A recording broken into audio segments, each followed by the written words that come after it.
Olá pessoal, hoje nós vamos falar sobre infraestrutura interna para distribuição de dados, internet e telefonia. São quatro tipos que se utilizam aqui com frequência, que é a fibra ótica, o cabo par metálico categoria 5 e o par metálico categoria 6 e a Wi-Fi, tá? Quando que a gente usa a fibra ótica? Quando se tem uma distância a partir de 150 metros aproximadamente, muito utilizado em fábricas, onde que a gente tem a necessidade de interligar galpões com a parte administrativa, tem a parte externa, né, que ela acaba tendo que suportar aí uma distância e muitas vezes também as intempéries aí, então acaba se utilizando a fibra ótica. Já internamente, quando já dentro de um galpão ou dentro do escritório, o resto da distribuição é feita por par metálico. São dois tipos, o categoria 5 e o categoria 6.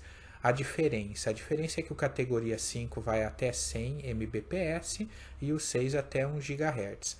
Ou seja, você tem 9 vezes mais velocidade no categoria 6 por um valor aí 20% a mais na hora da compra do cabo e dos conectores, etc. Então vale muito a pena do patch panel também. Aí você tem que comprar toda a parte em categoria 6 para se atingir esse 1 GHz.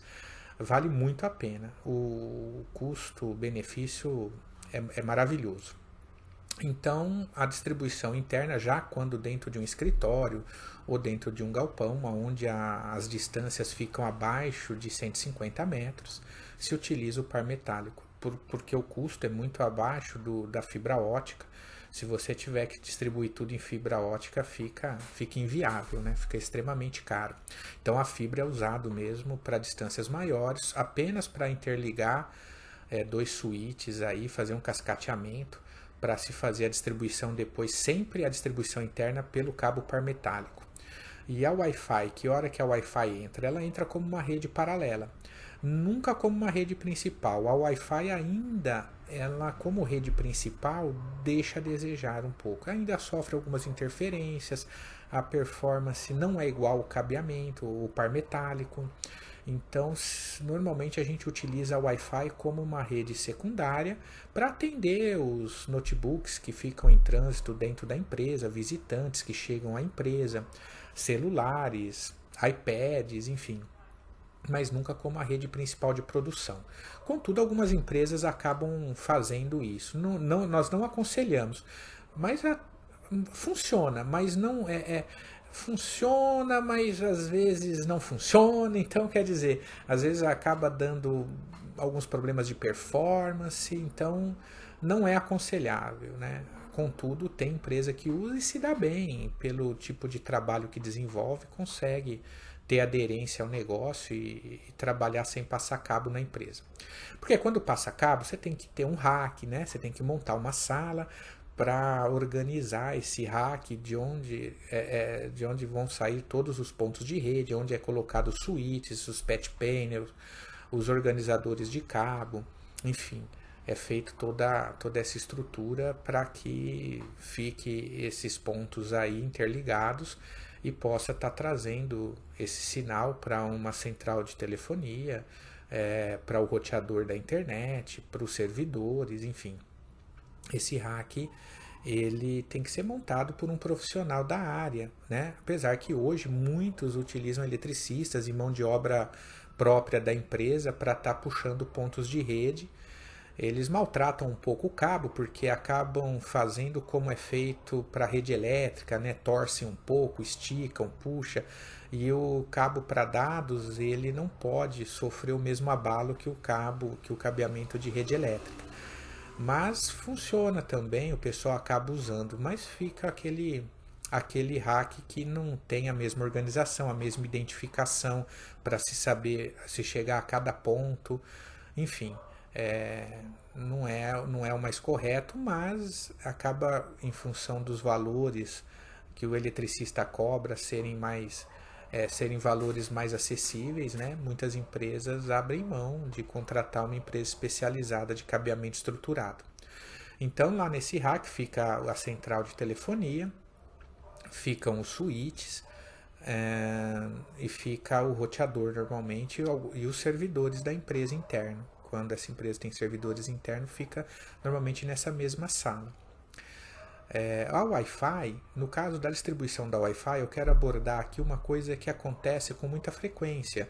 As empresas, né, de pequeno e médio porte, principalmente, compram esses roteadores domésticos e saem espalhando eles pela empresa através de pontos de rede.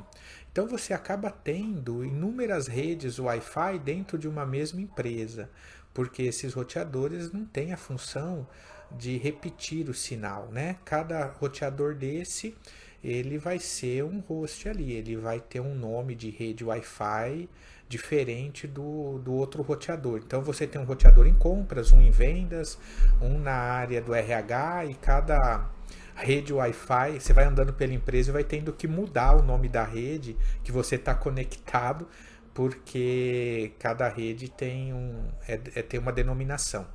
A forma correta de se fazer isso é através de um único roteador, um firewall lá principal no rack, e depois você sai distribuindo access points, que ele leva o mesmo nome da rede Wi-Fi para toda a empresa. E você andando pela empresa, a partir do momento que você está mais próximo o roteador mais próximo do roteador X lá de compras, ele já se conecta automaticamente em compras. Então, quando você sai de compras e vai lá para a fábrica, você vai ter um roteador na fábrica que já vai assumir o seu sinal. Como funciona com celular, né? A antena de uma operadora de celular, ela vai pegando, você vai andando pela cidade e ela automaticamente seu celular vai se conectando à antena que está com o melhor sinal mais próxima. É assim que teria que ser feito também dentro de uma empresa, através desses access point. O problema é que access point profissional, eles custam em torno de R$500, a partir de R$400, R$500 cada access point. Então você tem que distribuir isso de uma mesma marca. Normalmente, se você começa com marca X, você vai ampliando sempre através dessa mesma marca. E esse controle, depois ele fica em um app que o seu departamento de TI vai ter condição de avaliar se tem algum desses access points que está com o firmware a ser atualizado, se está desligado, por engano alguém desligou, se existe alguma perda de sinal. Tudo isso, quando se trata de equipamentos profissionais, você tem uma gestão, você tem uma console e consegue fazer uma gestão profissional também dessa distribuição de Wi-Fi dentro da empresa, tá bom? Isso é só uma primeira, eu acredito que esse vídeo vai ter que ter uma parte 2, uma parte 3, mas por enquanto a gente fica por aqui. Grande abraço a todos.